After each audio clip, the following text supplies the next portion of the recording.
Nós estamos aqui na Ilha do Mosqueiro, numa expedição organizada pela revista OVNI Pesquisa. Estou com a equipe aqui, o Albert Eduardo, Paulo Barachiverni, Chiellini, né? E a gente está aqui com um pesquisador pioneiro e que vivenciou alguns fatos bem interessantes naquela época da Operação Prato, que é o Antônio Jorge Totti, né, escritor também, e inclusive ele daqui a pouco vai falar para a gente de uns eventos que vão ser realizados aqui nessa localidade. Conta para a gente, Antônio, o que você lembra de memória daquela época da Operação Prato, o que você viu, porque você também viu o fenômeno OVNI, né? Eu participei do fenômeno, eu fui envolvido. Eu era o quê? Naquela época, há 46 anos atrás, eu tinha 27 anos. Então, eu tinha todo um processo de pesquisa mesmo, em loco. Né? Tanto é que quando eclodiu o fenômeno, eu já trabalhava, já pesquisava, já vinha desde que 1950, nasci em 70, com a chegada do homem à Lua, me deu assim um banho. Né? E eu já estava defendendo uma tese no Rio de Janeiro sobre OVNIs na Amazônia, que ficou provado que na Amazônia, naquela época, era a região onde mais aparecia OVNIs. Só que essas pessoas, elas não, principalmente os indígenas, eles não tinham aquele conhecimento do que era o fenômeno. Então, tanto é que registravam. E esse meu trabalho, chamado OCI, que era Observação, Contato e Imaginação, era exatamente que eles não estavam mentindo quando acontecia um objeto, porque eles observavam, eles tinham um contato, tanto é que muitos eventos que hoje são tidos como mitos, né, e histórias muito importantes em algumas tribos, porque desde aqui, na Amazônia Legal, então desde lá da área dos Caiapós, em cima, do Chacaramanho, mais acima, daqui na área com Munduruku, aqui na nossa área com descendentes do Aruaques, pessoal dos Jurunas também, no Maranhão, naquela área todinha, eles tinham muitas observações. E o que os indígenas diziam a respeito desse fenômeno? Como eles interpretavam essas naves, esses seres? Em primeiro lugar, eles temiam, porque eles tudo levavam a uma divindade. E, principalmente, eles, na lógica, consultavam os xamãs. Os xamãs, eles davam um norte, uma orientação sobre esses objetos, ou então aqueles fenômenos. Né? E muitos desses fenômenos já vinham acontecendo, como no caso aqui no Marajó, na cultura marajoara, que quando nós chegamos, já uma cultura que estava desaparecida, e foi a cultura mais rica do Brasil em arte, em detalhes, que era a policromia, e essa cultura, ela chegou a registrar a parte de seres estranhos, naves, e usavam os seus utensílios, como urnas cerimoniais, como pratos que chamavam de cerimonial também. E esse material todinho foi depois levado para fora do Brasil. Nenhum material desse se encontra no Brasil. Ô, Antônio, esse uso da policromia, né, como você disse, seria uma coisa quase que exclusiva, né, da cultura. Você acha que teria uma interferência das luzes desses objetos? Seria uma forma de representar as luzes desses objetos? Olha, a cultura marajoara, como a cultura mais desenvolvida no Brasil, naquela época que, inclusive quando o Brasil foi descoberto, ela já tinha desaparecido, 1300. Como nós percebemos que todo o rito cerimonial era envolvido nas urnas cerimoniais, e a posição, que é muito mais curioso, a posição que esses antepassados, esses seres ficavam, era olhando para cima, como você vê muito bem uma cultura depois menor, mas também muito famosa, que foi a cultura Aruan, praticamente a última cultura no Marajó. Elas eram todas para cima. Então eu creio que a policromia do amarelo, do azul, do vermelho, do branco e do preto, nenhuma cultura no Brasil desenvolveu. E também não veio essa estrutura, essa estética, ela não veio de fora. Tá? Nenhum povo na América usava policromia. Aí você fica, mas por quê? Por que só essa cultura? É um fato para se estudar. Bem, nós sabemos que era muito fácil, porque você usa o preto, que é a tisna, a madeira queimada, era fácil fazer. Né? O vermelho também, do urucum, isso eles sabiam fazer. O branco era o natural. Né? O branco era o natural. Eles sabiam também fazer. Que significava paz, e os contornos leves. E o amarelo era tipo mais assim, uma afirmação. O amarelo hoje, em algumas culturas, nós sabemos que o amarelo ele significa o ouro, a própria forma de paz, de conhecimento. Pode ser que esse amarelo, junto com as demais cores, tenha alguma coisa de afirmação de conhecimento.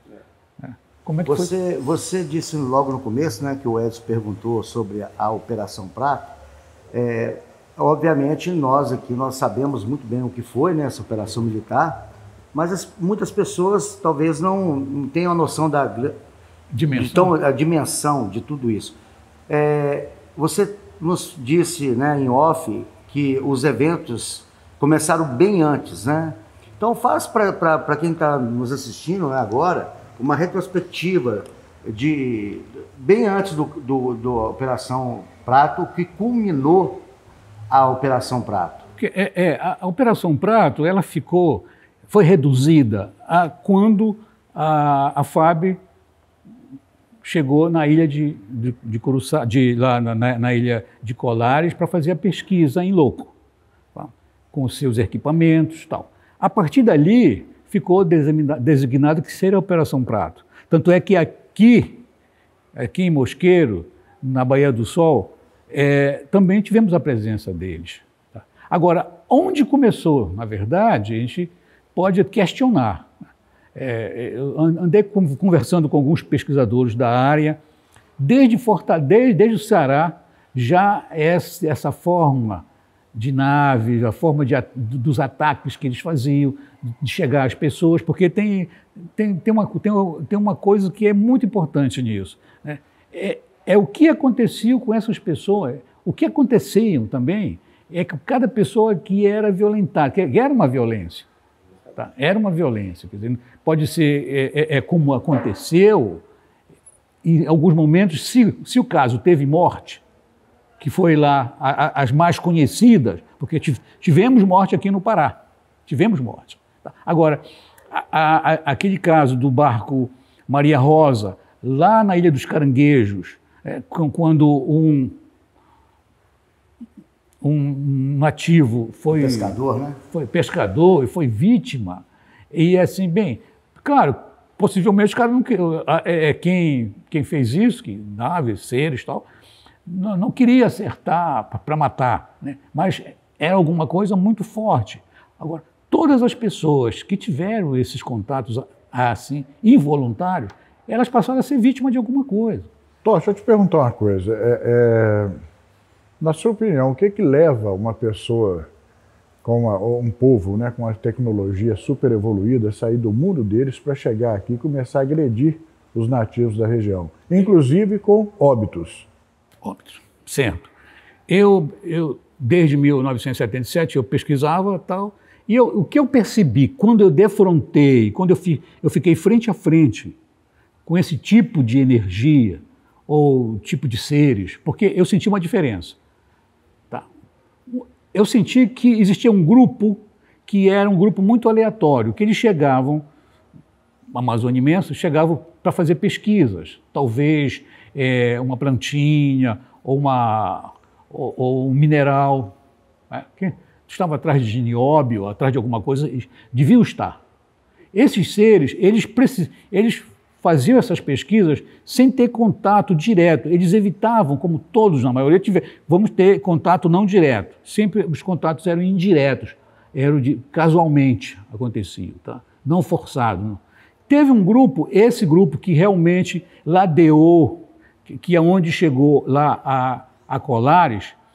Por que acontecia essas situações das pessoas serem vitimadas com uma luz estranha e que das mulheres chegava à altura dos seios, tinha as marcas, 5 marcas ficavam perfuradas, a pessoa perdia sangue, teve gente que perdeu 300 mililitros de sangue, teve gente que perdeu sangue, e geralmente desmaiavam quando aconteciam esses eventos. Então, e tinha outro grupo, como esse que eu enfrentei, é assim, totalmente diferente das duas situações. Né?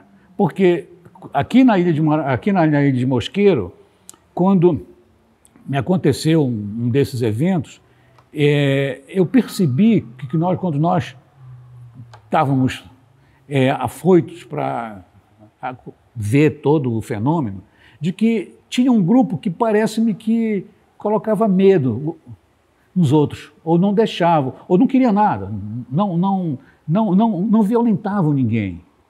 Tá. Mas deixa eu te perguntar, por exemplo, a Colares teve uma série de casos. Aqui também Sim. teve muitos casos. Não sei se na quantidade de Colares ou se não foram divulgados, e aqui tem muito mais casos. Mas você acha que justifica essa agressividade? Porque o que me preocupa não são os que estão catando folhinha, são os que estão machucando as pessoas. E por que você acha que tão de repente cessou? Tenho estudado de uma forma não tão agressiva, por que não? Não é porque um erro justifica o outro. Né? Então, assim, dá para perceber que tem seres, energias, tudo energia, altamente evoluídos e que não tem nada, ao contrário, como se estivesse protegendo ou não deixando que você abusasse de um esquema totalmente virgem, totalmente nativo. Vamos dizer, e o outro grupo tentando explorar alguma coisa, como esse de Colares. Tá? O de Colares, por exemplo. O que aconteceu foi ali na ilha de Colares,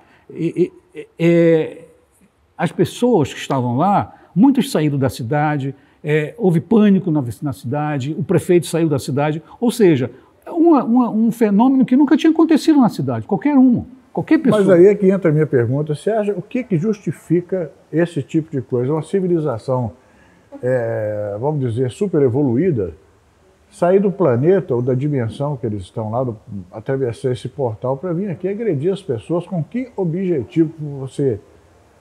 Porque os que não vieram catar folhinha, esses aí nós não temos que preocupar. Podem ficar à vontade. Mas, de repente... Olha, é uma coisa muito interessante que eu tenho observado. É assim, nós, seres humanos, nós matamos formigas com raiva ou sem raiva, porque pisou aleatoriamente. Tá? Agora, quando eu comecei a pesquisar e perceber que seres... Não sei de que dimensão ou a profundidade desses seres, ou se são interplanetários ou intergalácticos ou interestelares, que se aproximam de nós, tá? E incute uma situação de que aquele não é ele que está falando, mas um corpo estranho, um corpo conhecido na área. Exemplo. Há algum tempo, 30 anos, eu venho pesquisando, mas só agora, há 2 anos atrás, eu tive a resposta de que seres não alienígenas, né, porque não precisa ser alienígenas, mas seres de outras dimensões ou de outras Uber, eles se manifestam através de pessoas humildes dizendo que são curadores, que são detentores de... Uma hipótese, né? um exemplo. Alguém vai em um centro de Umbanda ou de Quimbanda ou numa tenda em algum lugar, até mesmo na pagelança aqui, como se usa muito, pedir um conselho. Neste momento, baixa a palavra é essa. Baixa é irradiado um ser que se manifesta dizendo que ele é o Joaquim, tá? O pai Joaquim. Mas, na verdade, não é o pai Joaquim. Tá? Esse ser, então, ele dá metodologias de cura para quem está perguntando. Tá? Olha, você vai isso, olha, você pode, o seu caso é para o capa branca, não é para o nosso caso aqui. Ou seja, que conhecimento é esse? Não é um conhecimento ancestral. Tá? É um conhecimento que ele é paradoxal ao momento, mas é um conhecimento aleatório e de fora. Entende? Então, assim, eu creio que o planeta Terra é uma morada de várias entidades. Quando nós começamos a falar sobre intraterrenos, se discute, o cara vai ficar, o cara quer... Como uma civilização pode continuar sendo intraterrena nessa loucura que está o planeta? Para acabar, os caras... Como? Bem, mas quando você fica ali, em algum lugar, que eu estava pesquisando, lá em Algodoal, é uma ilha aqui perto também, na rota. E os caboclos, os pescadores, viam naves, objetos sair de dentro d'água, iam embora. E depois, lá, determinada hora, aqueles objetos voltavam e ficavam lá. Eu não quero relacionar isso também com aquele conto famoso, não é, da mulher lá daquela perto de Bragança, onde ela comprava centenas de peixes, levava lá para a cidade. A mulher da Ilha do Meio, né? A mulher da Ilha do Meio. Entende? Ela não fazia mal para ninguém, mas também ninguém tocava.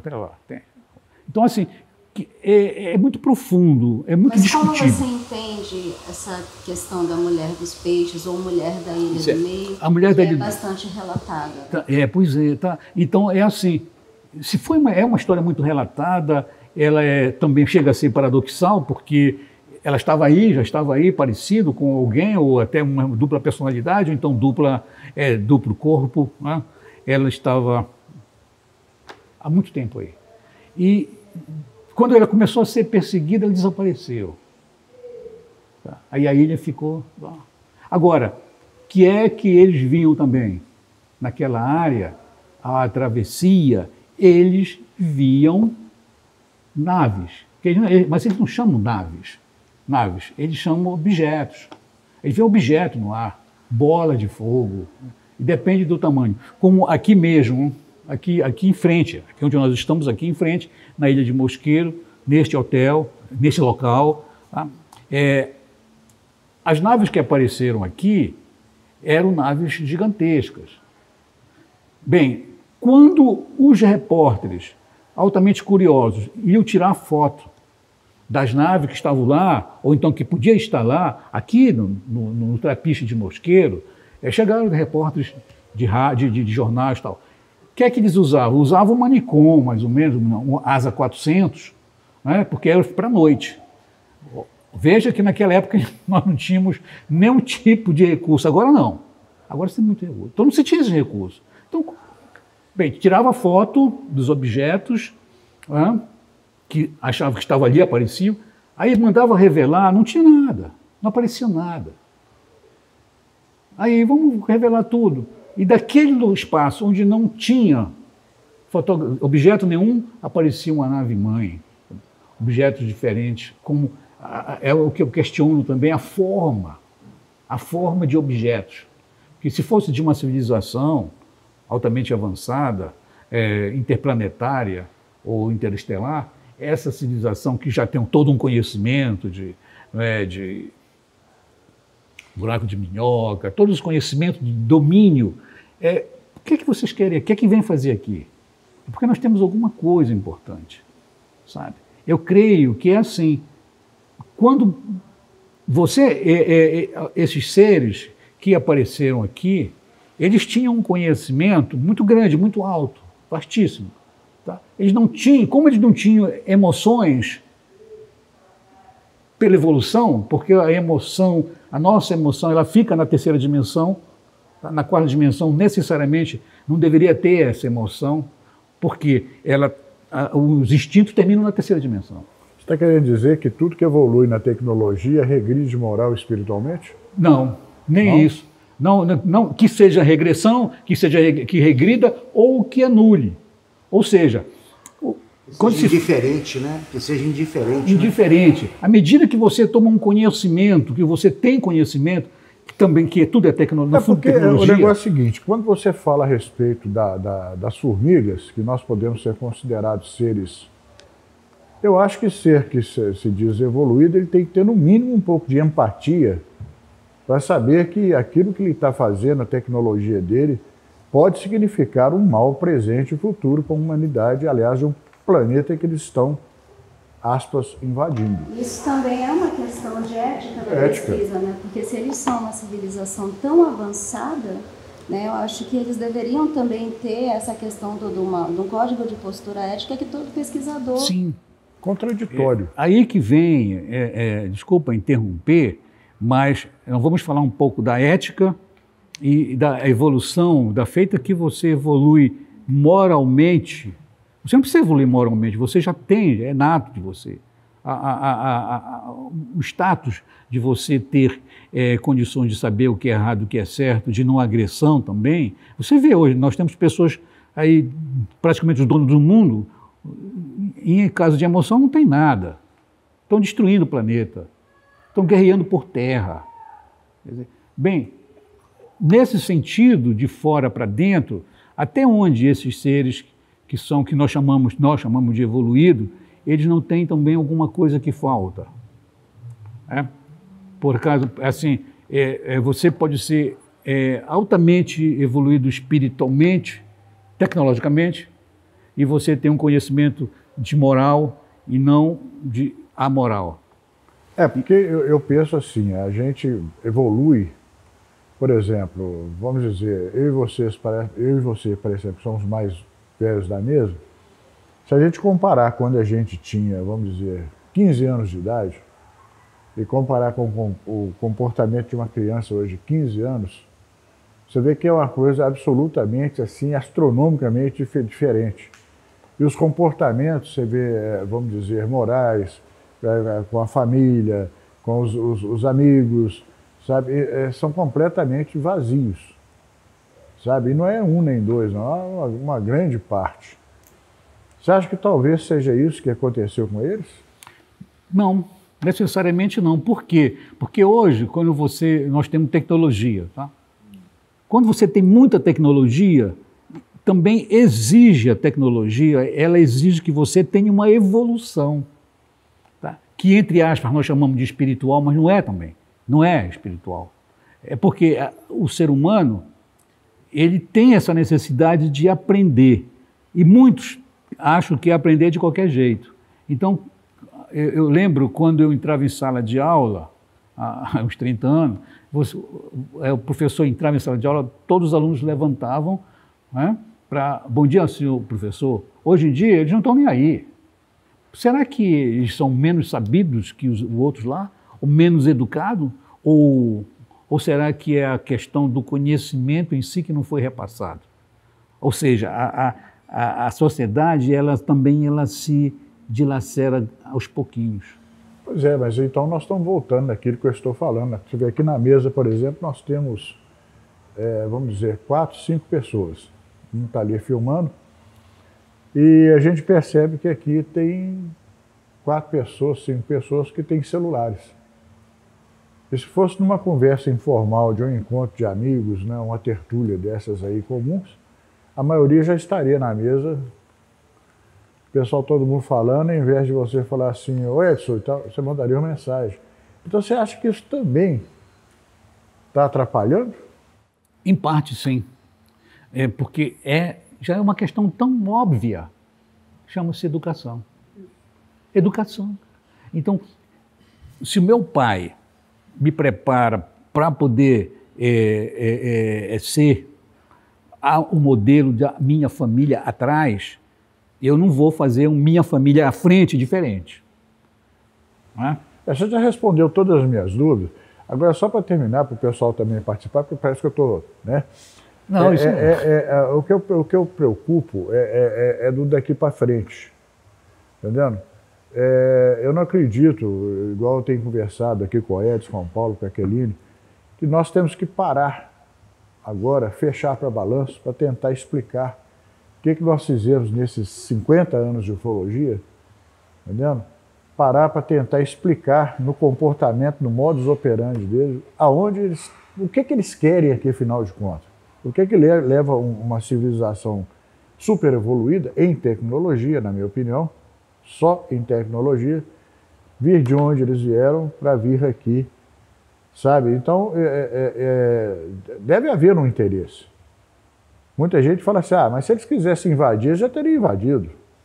Mas espera aí, são 60 e poucas raças que nós conhecemos que frequentam o nosso mundo. Eles teriam que brigar entre eles primeiro para saber quem é que tem o direito sobre isso aqui. Então, sabe, é uma série de encontros. A ufologia hoje se tornou uma espécie de um novelo, que aquele gatinho chega e mete a unha, arrebenta, e você emendar esse troço fica uma coisa difícil. Então, eram esses os meus questionamentos. Agora eu deixo na mão do Edson, daquele Então, do Paulo. eu tô aqui morrendo, né, de vontade de saber, porque no começo aqui da nossa conversa, você falou que teve alguma experiência aqui no Mosqueiro. Então, conta pra gente o que você viu naquela época da Operação Prato aqui, e eu queria que você emendasse depois falando se você teve alguma interação com o capitão Uirangê Holanda, que foi o que chefiou a Operação Prato aqui nessa região naquela época. Duas respostas básicas. Eu primei para, quando era pesquisador, e ainda sou nessa área, de resolver os meus problemas da forma que eu tinha conhecimento, que eu tinha condições. Tá? Então era muito difícil. Chegar aqui em Mosqueiro, chegar na região que vocês vão, chegar na Baía do Sol, não tinha estrada para lá. Mas eu ia para saber o que estava acontecendo. Tá?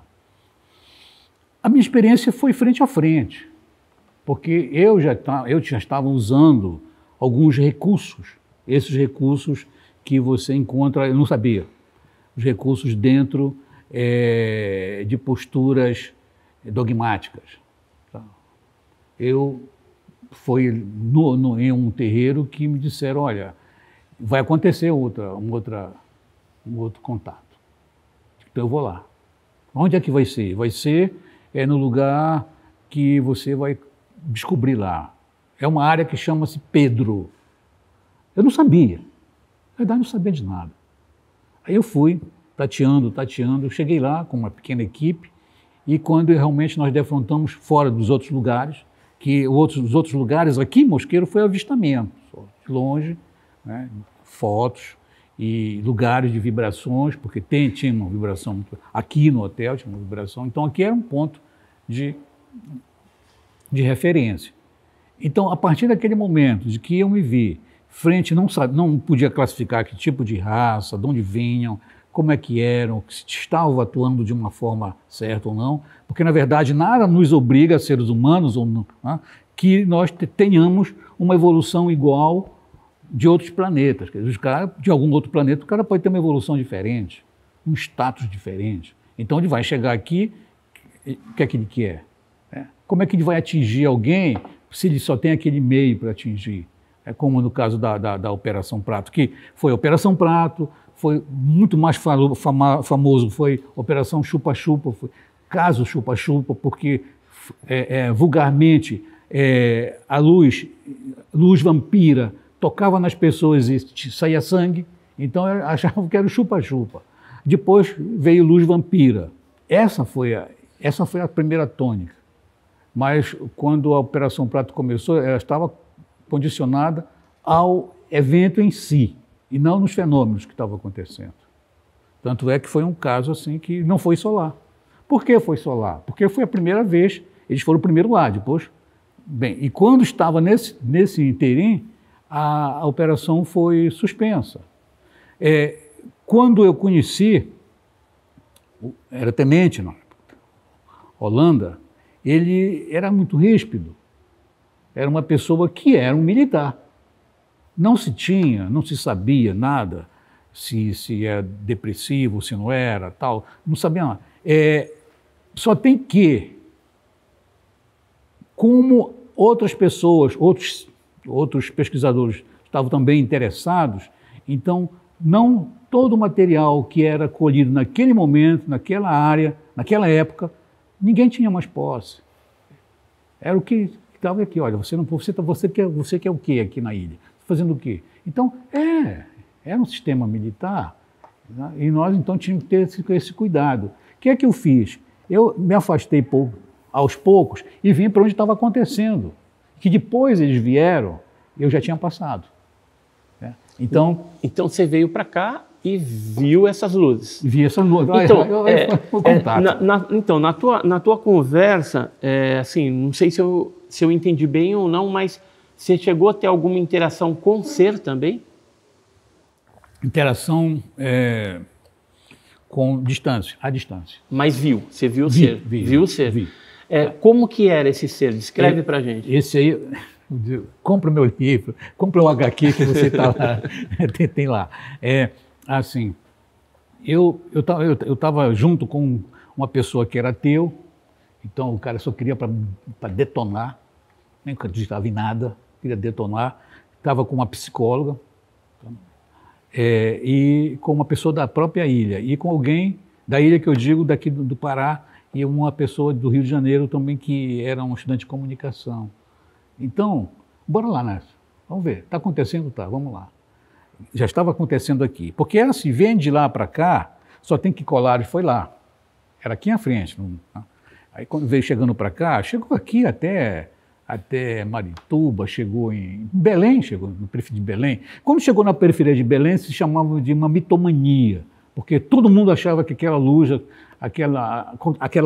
era exatamente o chupa-chupa. Aí virou mitomania. Mas antes, tinha medo. Tinha-se medo. Nessa época, quando eu tive essa visão que eu digo em louco, do ser, não era bem... Hoje eu poderia dizer assim, era um androide, era um ser mecânico. Foi em qual localidade aqui de Mosqueiro? Bahia do Sol. Bahia do Sol.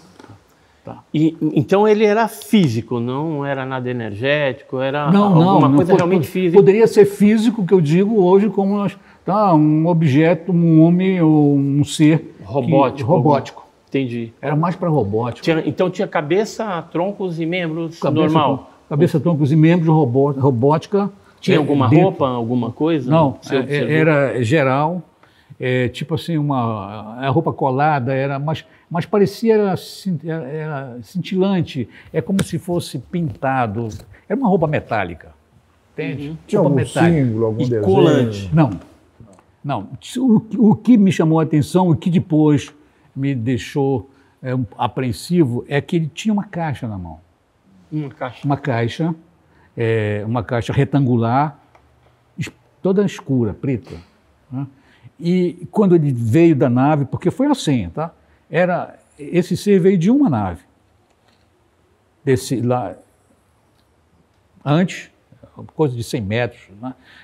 A turma estava comigo, a metade caiu fora. Saiu correndo? Saiu correndo. E que horas era isso? Isso era 4 horas da manhã, mais ou menos, quase 5 horas. Estava esperando lá. Fazendo vigília? Fazendo vigília. Tá? A nave era luminosa? Era luminosa. Que cor? Mas era diferente da que eu vi lá em Algodoal. Porque quando eu tive a experiência em Algodoal, foi uma experiência física mesmo, que até hoje eu acho que... eu duvido por quê? Porque as regressões que eu fiz não atestou nada. Não atestou nada. Então, aqui em Mosqueiro foi diferente. Tá? Esse ser veio de uma nave que era tipo peão. E quando saiu dessa nave, quando ele voltou, ele não voltou correndo, andando. Não. Ele foi sugado pela nave. Tá? Mas por que ele foi sugado pela nave? Porque, de repente... Mas o que assim, tipo... Através de luz? Sim, através de uma luz. Né? Porque a casuística fala muito, né, de jogar aquele foco e aí o ser sobe embora, flutuando. Foi dessa foco, forma? Dessa forma, sabe? Então, era muito... Parece que era convencional a coisa. E o tamanho desse ser? Grande ou 2 pequeno? metros, mais ou menos, 2 metros. 2 metros, era grande. Pela distância, 2 metros. E, agora, é o seguinte, o que é que fazia essa caixa, esse ser? Essa caixa fazia um zumbido que estourava... quem estava fora... que nós construímos um círculo. Aí vem a outra parte, aonde eu também não tinha muito conhecimento, fui induzido a fazer aquilo por conhecimentos de Kabbalah, conhecimentos mais profundos, conhecimentos hebraicos, que eu tive que usar um mantra que era para detonar aquele zumbido que vinha. Na verdade, que quando eu fiz isso junto com uma psicóloga que estava lá presente, então eu já foi embora. Aqui, pessoal, só eu e alguém que deve estar para Santarém ainda, que nós escapamos até agora. E quando esse ser, essa caixa, eu acho que era da caixa, emitia aquele barulho, um zumbido. Você imagina o zumbido, ele passa a ser agudo à medida que ele vai se aproximando. Ficando agudo, vai ficando agudo. E você não aguenta mais. Teve-se algumas situações aqui que nós conhecemos. Mas que as não pessoas... poderia ser da nave? O barulho, não, ele não poderia estar sendo produzido da nave? Eu acho que não, porque a nave estava um pouco mais distante. Ah, tá. O ser se aproximou de vocês. O ser se aproximou, desceu dessa forma e se aproximou aqui em terra. Quantos metros, mais ou menos, de vocês? 100 metros. 100 metros. Tudo foi em 100 metros, para frente e para trás. Aqui, não chegou. Tá. À medida que ele vinha caminhando, que não estava tipo assim, um ser duro, ele não caminhava bonitinho, não. Era, tá? E como se fosse carregado. E o barulho ia aumentando. Aí quando e a gente está sentindo que não ia mais ter combate àquele barulho.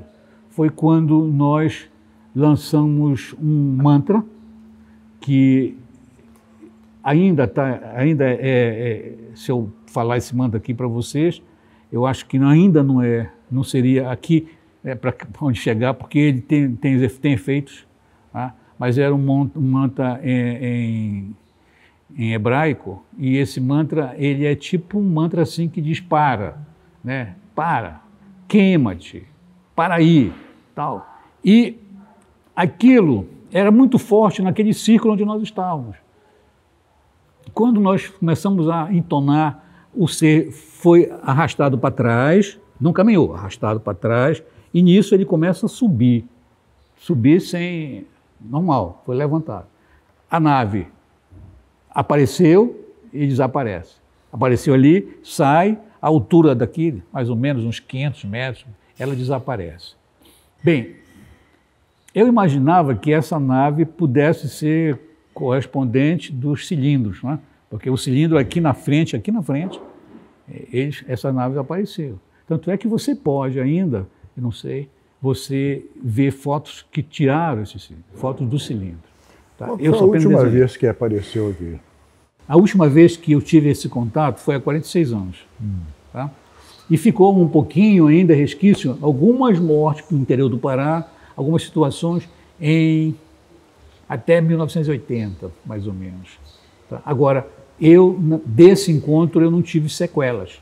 Curiosamente, eu não tive sequela. Eu tive sequela do encontro lá em Algodoal, que até hoje eu não consegui realmente saber se aconteceu ou se não aconteceu. Pela lógica física, aconteceu isso comigo. Tá? E assim, para quem não é de Belém, né, aqui da nossa região, Pará, Amazônia, explica mais ou menos onde é Algodoal. Algodoal é uma ilha muito gostosa, é afrodisíaca, tem coisa fora de série, tem que atravessar de barquinho para chegar lá, e tem praias bonitas. E nessas praias tem um lago chamado Lago da Princesa, que é um lago de águas negras dentro da ilhazinha. Tá? E quando eu fui para lá, para ter esse contato, eu não ia ter esse contato, eu fui para lá como pesquisador aleatório, como vocês estão fazendo. 1978, para 77, 78. Já tinha acontecido, eu estava correndo atrás dos fenômenos. Acontecia aqui, eu corria para lá, acontecia aqui, eu corria para lá, tal. E aí essa nave foi diferente, porque conversei com o pescador e disse, olha, tem aparecido alguma coisa por aqui? Ele disse, não, tem aparecido, ele detalhou as luzes, aquela coisa que vinha para lá, entrava na água, aquela coisa toda. Então eu disse, costuma aparecer por aqui, tudo bem. E eu fiquei então num barraquinho na beira da praia. Quando foi assim, uma coisa de 3 horas da manhã, né, eu percebi um zumbido. Na Praia da Princesa ou na praia lá do... Além da Praia da Princesa. Além do lago, é o Lago da Princesa, é um lago que é dentro, além do Lago da Princesa. Na própria diagonal do Lago da Princesa, quem vai cruzando.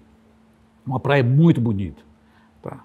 E então eu escutei aquele zumbido, só que eu estava deitado, estava na rede, tá? E, bem, só isso. Esse perímetro. Aí, depois, como se eu estivesse sonhando, eu levantei da rede, fui olhar para cima e então vi uma nave imensa, sabe? Totalmente colorida, diferente dessas outras que estavam aparecendo aí. Parecia até uma árvore de Natal, né, um negócio, tá. E que cores que tinha nesse objeto? As cores azul claro, azul escuro, elas tinham, era multicores, né? Essas cores normais, bem vermelhos, tá? Tonalidade brancas. E depois isso apagou, né? Bem, eu me vi... Ele foi embora ou simplesmente as luzes se apagaram? Eu apaguei. Ah, você desmaiou, você simplesmente apagou. Apaguei, tá? Bem, foi o que eu vi a luz lá, aí apaguei. De manhã, eu estava na rede, estava deitado, estava na rede. Mas a coisa que eu senti estranho foi que tinha algumas gramas nos meus pés. Bem, será que eu levantei aqui, pisei na grama, pisei lá naqueles matinhos e voltei assim, o pé molhado? Podia ser suor, podia, mas suar com os pés, e lá nessa época é frio para chuchu, frio que eu digo é úmido, né? Não dá para ficar suando pelos pés. Aí eu vi, bem, isso aqui foi, realmente estava lá. Quando eu saí da ilha, ainda estava acontecendo para cá o caso do chupa-chupa, eu percebi que algumas coisas aconteceram estranhas comigo. Por acaso, meu relógio era não era de bateria, o relógio parou. Corda. E ele parou? Parou. Em que horário, você lembra? Isso depois que eu saí. Ah, depois que você Foi saiu. Depois desse evento, tá? Aí que eu fui perceber, quando cheguei em casa, a marca.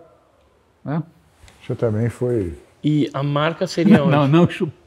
Eu fui no bom sentido. E apareceu uma marca como se tivesse tido uma ligeira cirurgia, alguma coisa assim. Não tinha essa marca. Em que local? Aqui na área do pescoço. No pescoço. No meio da costa ficou um comichãozinho.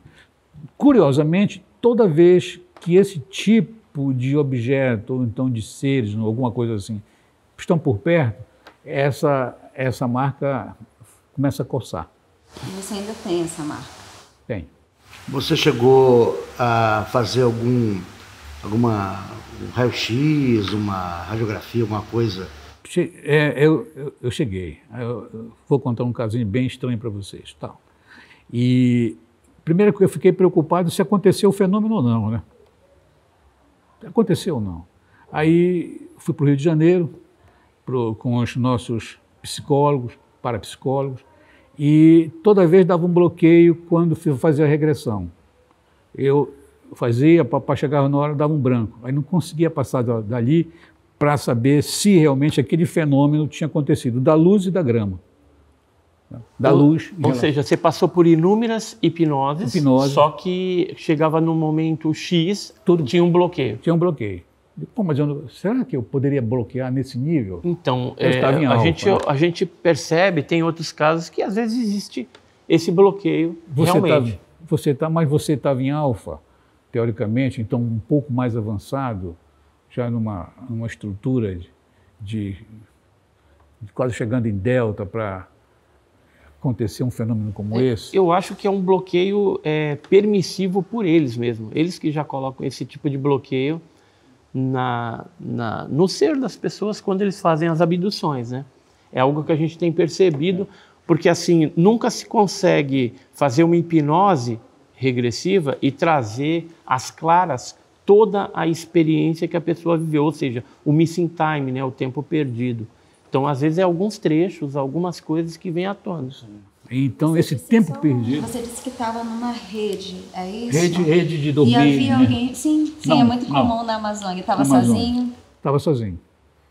Aí, nessa viagem, eu estava sozinho. Tanto é que a turma aqui em Belém sentiu falta. Cadê o professor? Cadê o Totti? Desapareceu? Não, eu tinha dito que eu tinha ido lá em Algodoal. Tá? E quando eu vim de lá, já vim realmente com esses fenômenos, alguma coisa. Bem, até fiz alguns exames, tá? E não deu nada. Deu nada. Mas eu estou muito preocupado ainda que, recentemente, eu tamparam meus ouvidos. Bem, você está ficando surdo, tal. Tamparam, né? E aí eu fui fazer todos os exames. Aí o médico disse assim, olha, você está surdo de um lado, você está totalmente surdo, você não está ouvindo nada. Você não está ouvindo nada. Tá bom. E fui, então, fazer mais exames, se era labirintite, coisa parecida, e chegou uma hora de que eu fui fazer uma ressonância. Um eletro, né? Direto, tal, uma ressonância magnética. E por que isso? Porque a doutora achava que aquele que estava acontecendo comigo não tinha situação nenhuma. Eu estava muito preocupado se fosse um tumor no cérebro, estava preocupado. Pô, até disse para o pessoal, olha, já estou para caminhar. Tá? Mas não era. Depois desse teste, chato por sinal, né? Não deu nada. Mas por quê? Agora, vez ou outra, aí vem o zumbido de novo. Tá? Que não é um zumbido de você. Sabe? Ou seja, é como se você estivesse numa frequência que é emanada, não sei como, de onde, não sei como, e você está nessa frequência. Né? Aí vem... Bem, aquela ideia, né? Somos dominados ou não, somos coelhinhos, né? Ratinhos de laboratório. Essa foi exatamente a ideia. Não sei se isso tenha muito a ver também, possivelmente, porque eu vi um pouco diferente quando eu me perdi na Amazônia. Né? Quer dizer, não tinha nada por que me perder. Um cara que sabe andar para chuchu aí na Amazônia, tá? Vários acidentes, outras coisas, tudinho. Eu me perdi numa área que eu não sabia, porra. Depois, quando eu vi, aí começaram a acontecer algumas coisas, tá? Que recentemente eu começo a me lembrar. Tá? Quer dizer, você passar 3 dias desaparecido e não ter noção desses 3 dias, do que você fez, na verdade. Bem, será que eu passei 3 dias caminhando ao longo dos rios para poder chegar numa civilização? Se bem que aí na Amazônia não é fácil não, né? Mas como é que eu conseguia me virar também? Né? Aí teve algumas coisas assim estranhas, que ainda estou começando a não relacionar ao fato de ufologia, né, objetos, mas algumas coisas estranhas que deu para perceber que quando vocês tiveram a oportunidade de nós irmos em algum lugar na Amazônia, tem lugares que lá você não tem conexão nenhuma, contato nenhum, é eletrônico, não funciona nada. Tá? E aí, bem, é muito minério, pode ser muito minério, mas nem necessariamente em regiões que são regiões baixas, tipo Igapós, tipo Várzeas, que ali não tem minério, só lá para cima seria minério, né? Impedido. Né? Então, é mais ou menos assim alguma história. Então, eu estou tentando conduzir agora, é um lado que me preocupa muito, que é exatamente aqueles contatos que você tem naquela performance de saídas com experiências xamânicas com esses seres. Né? Estados alterados de consciência, mas um estado xamânico de consciência mais profundo. Alguma coisa que te leva mais profundo. Aí você precisa realmente entrar nesse mundo, tá, para ver. Os caras lá, eles fazem isso. Eles vêm dando certas informações de que aconteceu isso, aquilo outro, tudo assim. Eu estou tentando fazer. É interessante, né? A gente está nessa busca, né, de respostas, e a gente percebe aí que muita coisa, é muito mistério, muito enigma, né? Que com certeza a gente vai passar por essa vida e não vai conseguir a resposta. Mas eu queria que você terminasse aqui contando um pouquinho a respeito dessa iniciativa que o primeiro Fórum Internacional da Amazônia, né? Sobre inteligências extraterrestres que você está organizando aqui junto com outras pessoas, vai acontecer aqui neste local? Eu sou um dos organizadores. Por que nesse local? É porque esse hotel, ele tem toda uma estrutura, não a estrutura física desejável para um grande evento, né? Mas é como se você voltasse a 46 anos atrás e fizesse uma vivência, tá? Ou seja, aquelas pessoas, nós vamos trazer algumas pessoas que passaram por essa experiência, então aonde? Tá? Aqui na ilha. Tá? E conheço também pesquisadores de fora, é claro, mas é alguma coisa que você envolve o ambiente, né, e o que está acontecendo. Então não pode, quer dizer, poderia ser o centro de Belém, colocar lá 500, 600 pessoas ou mais, mas a nossa ideia não é essa. Tanto é que é um evento muito limitado. Ele vai dar só 100 pessoas aqui, isso de pesquisadores, porque nós não vamos mexer no ambiente, tá? O design vai continuar como está, tirar alguma coisa só e ver aquilo que se pode levar em frente. Porque talvez se descubra alguma coisa que não se teve acesso ainda, né? Como me preocupa muito o que vem à tona agora, como essa tecnologia, a TEC, né? Tecnologia extraterrestre de comunicação. Como é essa tecnologia extraterrestre de comunicação? Será que até mesmo que não tem nada, EQM, será que abduções, será que o que está acontecendo na área de alguns neo-xamanistas, quer dizer, será que alguma coisa não tem disfarçado em canalização, que necessariamente não pode ser verdade, mas tem alguma coisa que pode ser, né? E coisas absurdas também, né? Então, nós cremos que antes, porque hoje em dia nós já temos aquela condição de dizer, bem, é um evento que envolve a espiritualidade, né? É muito gostoso quando se fala na espiritualidade e tal, a gente sabe que a gente precisa de espiritualidade, a gente precisa disso. Mas quando você chega e falar que tudo é tecnologia, numa concepção é meio complicado. Quando você daqui a uns anos na frente, nós vamos ter um homem que o ser humano já pode ser quase que imortal. Hoje em dia nós temos, no nosso caso aqui, o nosso grande desenho, aqui, a nossa ilustração de um ser ensinando uma criança a plantar na Amazônia, tá? Um ser híbrido, aleatório. Agora se questiona assim, será que alguns conhecimentos também não vêm de fora? Será que não é preciso se falar só em guerra, em coisas ruins? O cara querendo destruir o planeta? Se a gente só tem aqui esse planeta? Ou já chegou alguém, ou existe alguém? Se vier falar, inclusive, em naves agora, até a NASA, né, nos falou que tem naves mãe sondando aí fora, esperando e tal. Mas e por que essas naves eram realmente como nosso colega questionou? Por quê? Qual o interesse básico? Até onde a civilização humana é tão importante para nós?